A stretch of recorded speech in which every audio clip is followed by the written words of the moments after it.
Welcome to From Caving In to Crushing It, the podcast for those who find themselves immersed in adversity and choose to write their story instead of having others write it for them. I'm Drew Durrani, and I'm your host. Laban, how are you, sir? Drew Durrani, blessed. Muy bendecito, as they say in Espanol. Thanks for having me. I love with the Australian accent and the Spanish lingo. I love that. It's awesome. It's awesome. Well, it's great to see you, my friend. Every time I speak with you, I not only feel good when I hang up the phone, it's during it. You always teach me something. So, and I'm sure you'll have a lot to help the audience with today. It's the world's best courage coach. I know why you call that is you, because I've experienced it. Can you tell me what's gotten you to this? Because I know, you weren't born, woke up, in diapers and said, I'm going to be the world's best courage coach. Something must have got you to get to this point. Well, first things first, Drew, I'd say I really enjoyed talking to you as well. And thank you for being such a brand advocate is a way that I will describe our relationship. You introduced me to amazing people and connect me with, things that you don't need to do. And I'm very grateful for that. And anyone that's in Drew's life, hopefully you can come to learn that, or you experience it already. There's a quote, I don't know if I've got it handy, from a lady that I just interviewed called Tonya Levy. She deals with masculine women, like high-performing masculine women. I was talking to her about this world's best courage coach, and I justified it by saying it's a declaration. It's not an ego statement. She's like, why are you even justifying anything? Like you don't need to justify anything. Where this came from, Drew, it's a really powerful story for me. Mm-hmm. And I know it impacts other people. And it was only in September of 2021 that this came about. And I had an experience where I came to learn about a very powerful individual by the name of Steve Hardison. Now, you're more than likely listening to this having never heard of Steve. Mm-hmm. And up until a year and a half ago, he really was an enigma. He is known as the ultimate coach. He's in his late 60s now. He lives in Mesa in Arizona. Mm-hmm. And for the last 30 years, he has been responsible for coaching some of the most interesting and extraordinary people on planet Earth, including people like Iyanla Vanzant, who was Oprah Winfrey's coach for a number of years, billionaire CEOs, world-class athletes, philosophers, shamans, Muslims, everything, right? Yeah. This guy has been described as what the modern day equivalent of what people perceive Jesus Christ to be like, in a totally non-blasphemous way, right? Right. He exudes love, like unconditional loving. And I've experienced this firsthand. I watched this video that I would encourage you to link in the show notes. And it's on YouTube. It's about 2 hours and 10 minutes of DNA alteringly good content. Okay. It's so profoundly affected me that I knew that I needed to speak to the Steve Hardison man to see if what I experienced whilst watching this video, which is some of the only footage of him speaking about 12 or 13 years ago that exists anywhere on the internet up until recently. Right. And to give you an idea, Drew, to work with this guy for 50 hours coaching, his current prices are $200,000 USD. All right. And you got to fly to his house. It's all paid up front. No exceptions. They don't record it. And when you're charging that kind of money for coaching, you want to be good, right? Yeah, of course. So I'm very resourceful, and I got this guy's phone number and I rung him. He picked up the phone and I said, Steve Hardison? He said, yes, it is. I said, it's Laban Ditchburn from Melbourne, Australia here, which is where I was living at the time. Mm-hmm. He goes, Laban, so great to hear from you. I've been waiting for this call all my life. Right? Unbelievable. One of the greatest pickups to any phone call I've ever made. Of course, yeah. Right. And like, it wasn't disingenuous. It was very, very sincere. Yeah. And I said, Steve, I just watched this video with you talking about the power of commitment and like, who do I need to be in order to become, right? Right. Showing up. And I was so moved by it. I just wanted to speak to you to see if what you're like in video, you are in real life. Mm-hmm. And I knew that I didn't have anything to offer this guy, Drew. Right. I always would go into every single interaction, particularly calling well-known, hard to access famous people, which I have a history of doing, and adding value, right? Not wanting to take. And I knew this guy was fabulously successful financially, relationship-wise. He's been married to the same woman for 50 years now, I think. Wow. And, thriving, like kids, everything. And I just said, Steve, what do you need help with? He goes, wow, Laban, I want to acknowledge you for asking me that question. He goes, I'm 67. I'm 8% body fat. I walk 10 miles a day. I got everything a man could ever want, but I just want to thank you for asking me that question. Wow. And I said, oh, no worries, Steve. Are you still not doing podcasts and interviews? Because that was his thing. He's turned down going on the Oprah Winfrey show on multiple occasions. Interesting. Right? Okay. All right. So there's no footage of it. There's no interviews, right? And I got my podcast. And I said, Steve, you still not doing interviews? He goes, that's right. I said, oh, no worries. I said, the reason I asked is I'm a speaker, I'm a coach, and I've got this amazing podcast series, and I'm well on my way to being known as the world's most positively influential speaker. But actually, someone that I spoke to recently, Steve, said that there's too much ego associated with that statement. Now, Steve Hardison, a devout Mormon man, right, yells down the phone. He goes, Laban, you tell that person to fuck off. No kidding. Right? He goes, do you know who I am? And I go, who are you, Steve? He goes, I'm the best coach in the world. And in that moment, I heard this come out of his voice, out of his mouth. And there was zero ego associated with that. Right. Like none. I was like, what is this? And we had a 13-minute conversation that day that completely changed my life forever. I got off that phone call and I called a friend of mine his name's Chris Doris, who's known as the mental toughness coach. He's done a lot of work with PGA golfers, NFL. Like, he's good. Yeah. Very good. He's been coached by Steve Hardison. Oh, wow. And I was financially destitute at the time, living in Australia. We were in lockdown. My wife was in Russia. She had to get out of Australia to testify against a person with regards to some of her journey. Right. And needed some money. And I had this conversation with Chris Doris. I said, Chris, I just called Steve Hardison. We had this amazing conversation.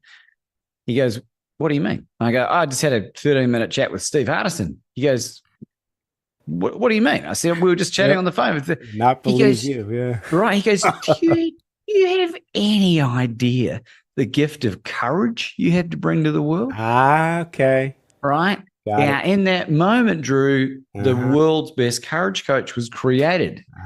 And along with that declaration, Chris Doris and I came up over 4 hours with a strategy on how I was going to make some money. Right. And it involved me cold calling the CEOs of the biggest companies on planet Earth. Right. And delivering the following line, which I'll tell you in a second.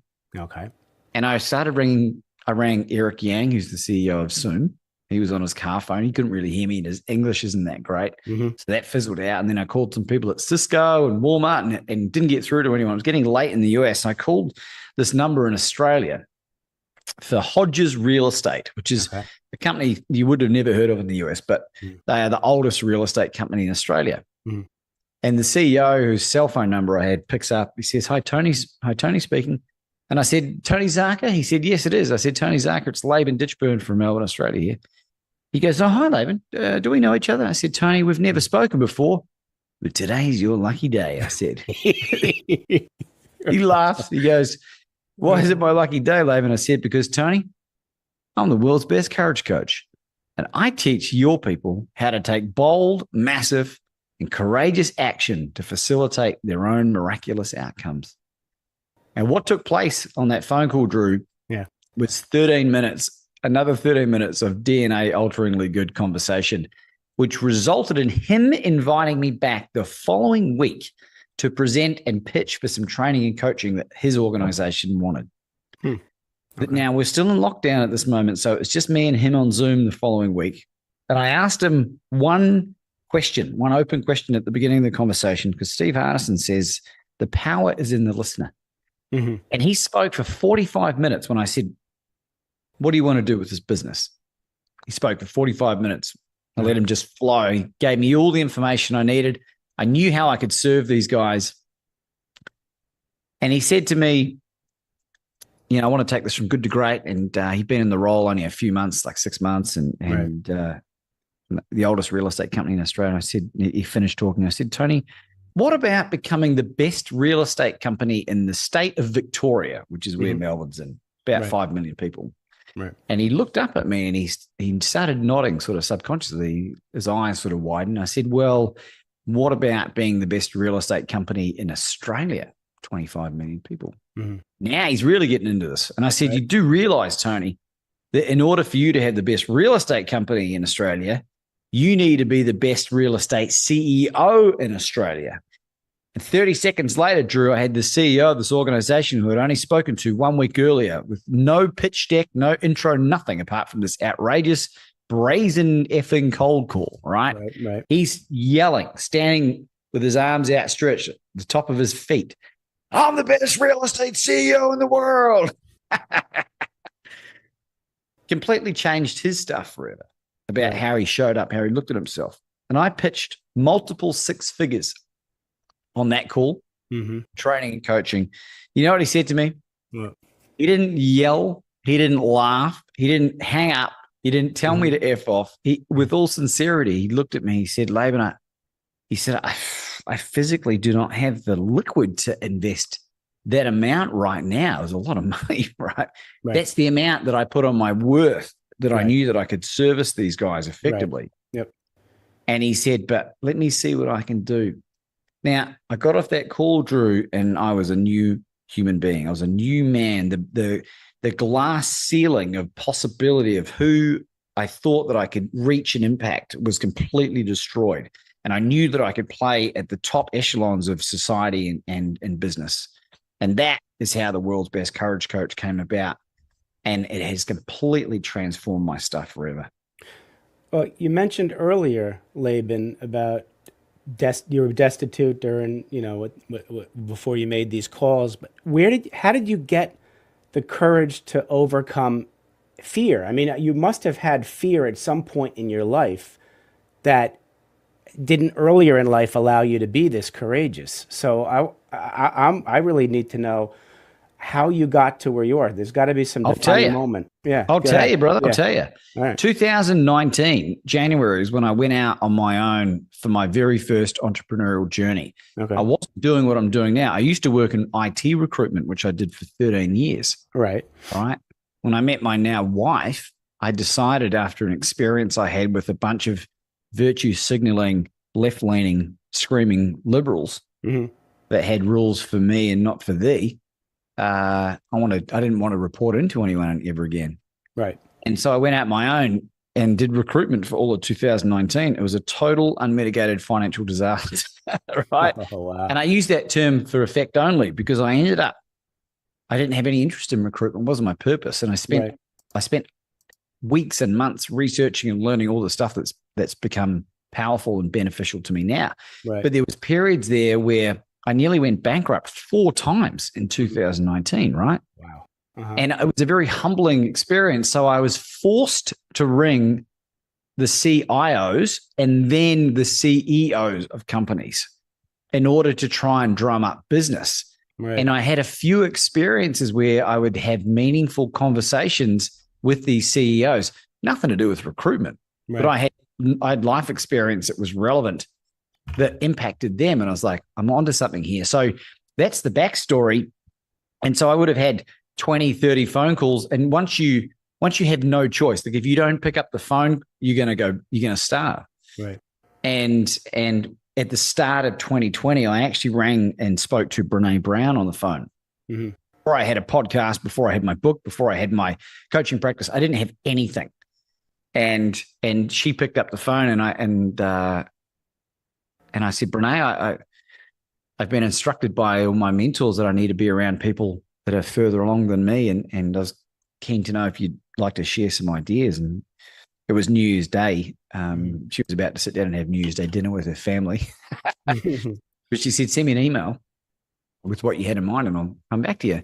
And so I did. And she came back and she very, very kindly said, look, Laban, with what I've got going on with church and college and family, I just can't give this the commitment that it deserves. You'll do fantastic. And that probably really shifted my mind in terms of breaking down any fear of rejection. Right. And I've since gone on to make probably 500 outrageous phone calls in the last couple of years. Maybe that's an exaggeration. At least 400. If she had said anything other than that, it could have broken you, not allowed you to go forward. So could have set me back temporarily. Yeah. Absolutely. Yeah. Yeah. Yeah. Does that answer your question? It does, and I want to even go further back because you mentioned about life experiences, and when I was looking at your LinkedIn page in your about section, just that first sentence you wrote in there where it says a child badly affected by divorce and dysfunction, Laban sought validation and escapism in all the wrong places. If you're comfortable, that is something I'd like to get into and understand how your journey and how you got to where you are, because seems to be a very difficult life in the beginning. Yeah, well, I'm more than happy to share. None of this stuff holds any dominion over me at all.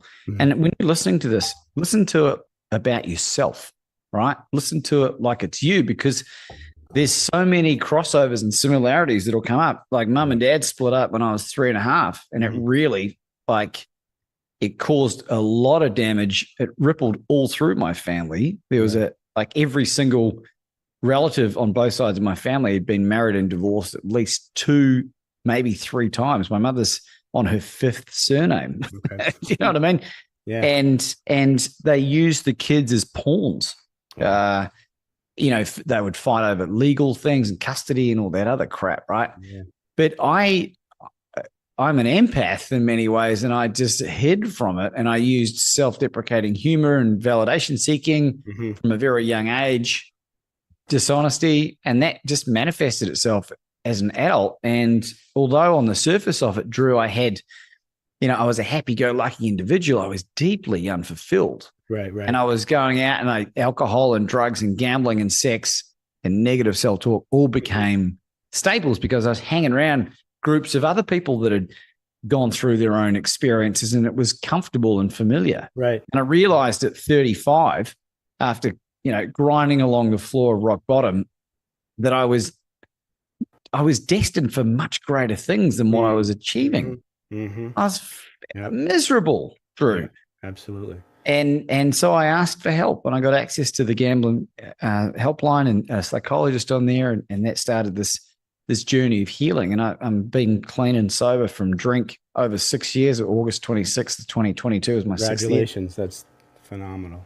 Yeah, thanks. And I didn't need to go through any program. I don't have any issue being around booze. And I'm not diminishing anyone that needs to go through 12-step or whatever. Right, but I reverse engineered that stuff because I knew there was a way of not being tethered to it. And none of that stuff holds any power over me at all because I share it with gay abandon. If you read my book, Bet on You, right?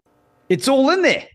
It's all in there. I don't care what people think of me is none of my business, right? Right. I lost 99% of my former circle of friends, many of whom are just drinking buddies, by getting clean and sober and just trying to be a better human.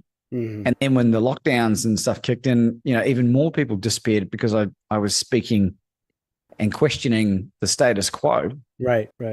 And as you grow and develop, and for people that are listening to this that are on their own journey, be prepared to cop flack from people that loved you or love you, family members. Yeah. It's driven a wedge between many members of my family.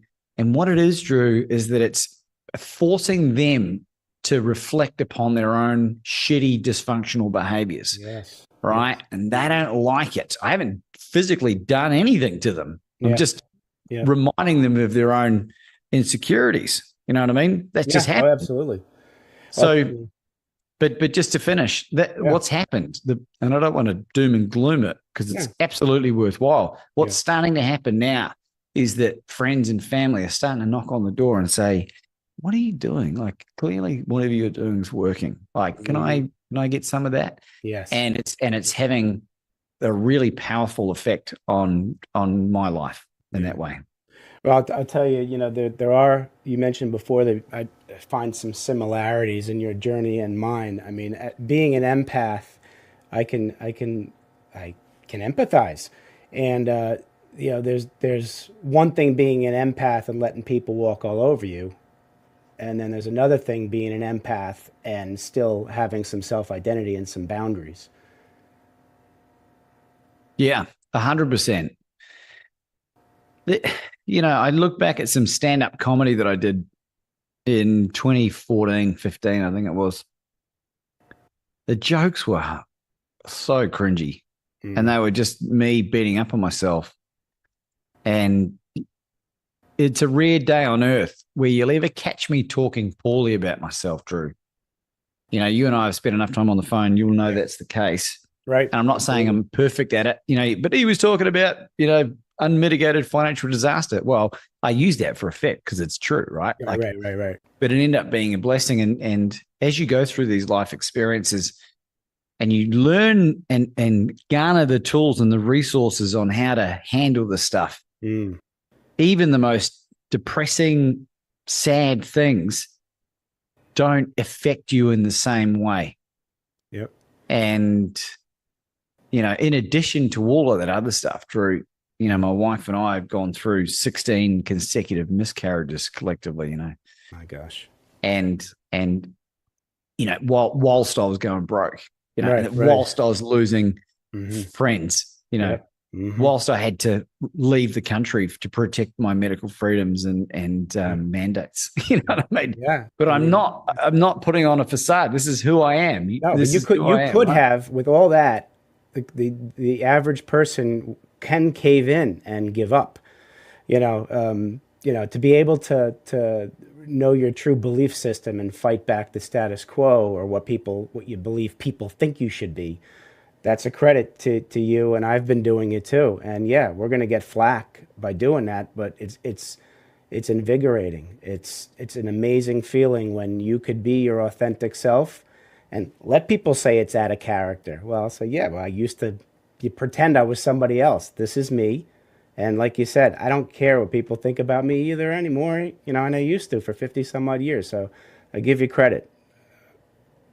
Thanks, bro. Yeah. Well, I think it's good to talk about the challenging stuff, because when I finally figured out my purpose, right, to be known, to become and known as the world's most positively influential speaker, right? That's my pathway by declaring the world's best courage coach. Right.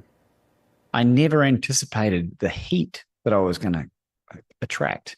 Yeah. But that's a 2% of the 98% greatness. And I'm blessed to receive messages from people all over the world, from reading the book or watching an interview on the podcast or an interaction we've had that outstrips all the negative stuff by millions to one almost, you know. So don't ever stop, particularly if you know that you're on the right path. Yeah. I think you really take home that human beings inevitably think negatively. So regardless of all the positive stuff you do, if one thing happens at the end of the day that's negative, unfortunately, the human brain focuses on that negative aspect. So it does take a lot of work to turn it. And we can turn it. The brain is like a recorder. It just listens to what it hears. So the fact that you don't say anything negative, it's all positive, the brain starts to believe it, and you start to believe it, and you can move forward. And you know, I hope people in the audience can learn from you that we can train the brain. Well, let me just clarify something real quick, Drew. Absolutely. I wouldn't say that everything I say is positive because I'm not delusional. Yes. You know, bad things happen. Yes, they do. There's better ways of reframing, you know, oh, this always happens to me. You know, I'm working through this challenge. Yes. Right? Yep. And the significance of Jack Canfield taught me this when we were on when I interviewed him, right? Yeah. He talks about having a swear jar at home, but instead of putting money in for profanity, you put $5 or $10 in for negative self-talk. Got it. Okay. And even the most wealthy person won't want to cough up $10 of bloody pop. Right. And what it does, Drew, is it allows you to become hyper aware of how other people speak. Mm-hmm. So it helps you in your decision-making process in terms of who you want in your life. Right. Jim Rohn said you become like the 5 people you spend the most time around. Like, and I've become ruthless in terms of cutting people out in a heartbeat that do not serve me well, including family, right? Mm-hmm. Can't do that, Laban. That's your dad. Yeah. Motherfucker, watch me, right? Because my energy and is so important. I don't care. I set very strong boundaries and guidelines in the way that people should do with me as well. Right. Absolutely. You know, I'd say know your worth and stand your ground, and you know your worth. Speaking of your worth, Laban, you had mentioned to me a relatively new program coaching you were starting to do. Yeah. You want to mention that? And yeah, well, I do one-on-one coaching, which has been the majority of the coaching I've done, really. And I wanted to create something that was suitable for people that don't have the time and financial access to one-on-one coaching. Because when I started out, Drew, my first coach was about $1,000 for 4 months worth. And she was out of Mauritius. Okay. She's a friend of mine's mother-in-law. And as your time becomes more and more valuable, I suppose, I want to create accessibility. So there's a group coaching program called World's Best Group Coaching. And what's World's Best? Well, it's an opportunity for people that want to learn about the declaration of becoming the world's best in their chosen niche, right? Or niche, depending on where you're from. So we meet for 1 hour every 2 weeks. And as the group grows, and I'll manage the numbers, if it gets to a point where it's like it seems too many, there'll be an opportunity for people to ask for what their why is, or what their help is, rather. What help, what's the number one pain point? And for anyone that hasn't done any group coaching before, a lot of the benefit you get in being in that environment is from observing the responses to other people's queries, right? Yep. And it's a great introduction to coaching. It's a pretty low time. The financial commitment is very, very reasonable. It's $200 a month, right? Okay. And we have an affiliate program as well, which we can talk about on 101. But the people that are interested in this, send me a message to my email address, which is just Laban at labanditchburn.com. And just in the subject line, just put World's Best Group Coaching. Okay. And we'll get on a call and sort it out. So that's the best way to do it for the meantime. And there's some great opportunity early doors as the group is still new. Right. We just ran our first thing last week, and our next session will be next week. At the moment, to work with me for a year is $80,000, to give you an idea. So, all right, and that'll keep going up. Wonderful. No, definitely well worth it. You mentioned Bet on You, your book. How can people get a hold of your book, Laban? Well, they can get it on Audible in my voice, if you like my dulcet tones, right? I recorded it knowing that was going to be a thing. I don't like, no offense to anyone that's done this, but I don't like reading books where they get a voice actor. No, I like hearing it, even if they think they got a shitty voice. I'm telling you don't. And it's on Kindle, and there's a paperback that can be ordered on every single Amazon site on planet Earth. Bet on You, Laban Ditchburn. Well, I did order the book. It came in the mail, so it is one of my next reads after I get through Napoleon Hill's Think and Grow Rich. Then I'll read Bet on You, And I'm sure you followed some of that stuff that you teach in that book. It's a tough book to follow, isn't it? But they're both very different books. But the book is for anyone that has dealt with addiction, is dealing with addiction, or has anyone in their life that they care about that is struggling with addiction, right? Addiction, really, the patterns of it are the same, doesn't matter what it is. Right. And it's in storytelling form. So there's no finger waggling. There's no like, do as I say, not as I do, right? It's very important that it's in alignment. So, and I wanted to make something that was wildly entertaining, that was true. Yeah. And, but also had like a wrap up, a Laban's random lesson at the end of every chapter. So if it's not the best book you've read in the last 12 months, send me an email and I'll send you a photograph of me bearing my bum down the main street. I love it. I could talk to you all day, man. 2 final questions. Laban, you're talking to your younger self and you're giving one piece of advice about life, what you would have done differently had you have known. What would you tell to young Laban? Look, I don't know that I would do anything differently because it would then change the trajectory of my life. But if you were forcing me to answer, I would say to myself, what age am I talking to my younger self, by the way? Let's say you are 9 years old. Laban, you're going to develop a taste for alcohol when you're about 15. You're eventually going to give it up. All right. It's going to cause you to do all of the stupid things in your life.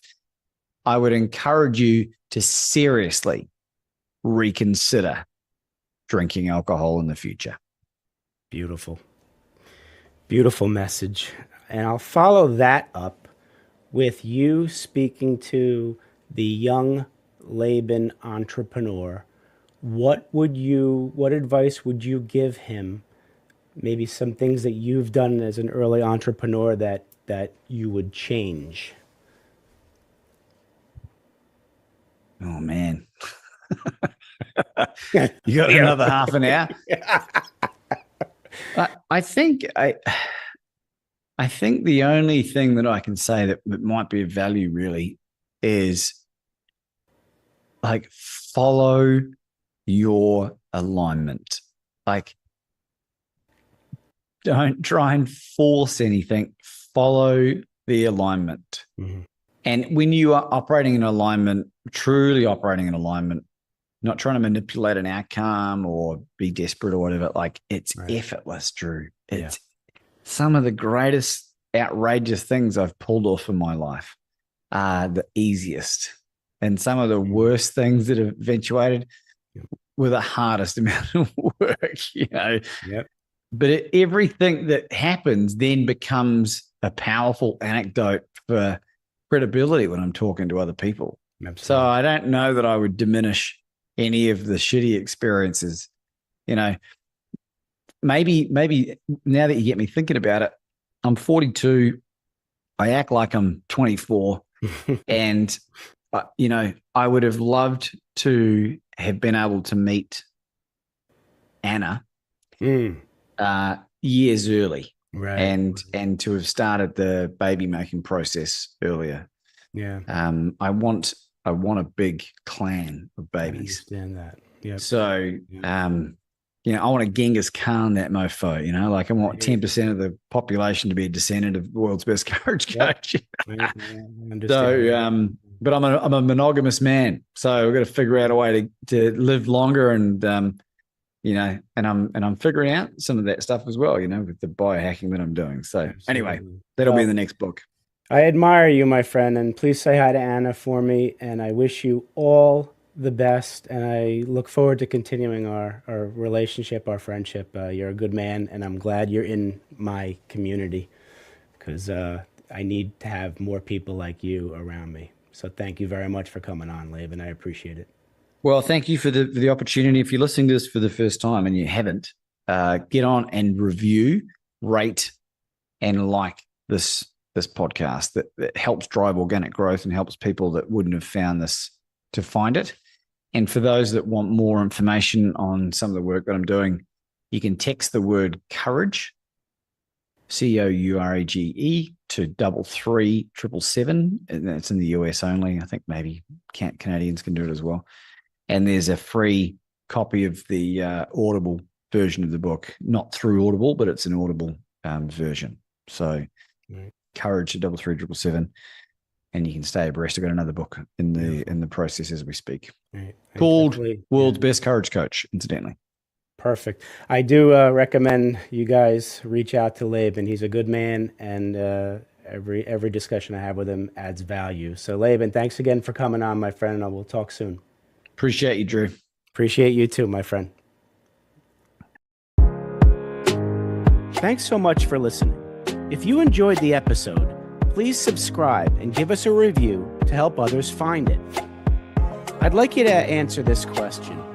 Are you living the life you want to live, or are you living the life others want you to live?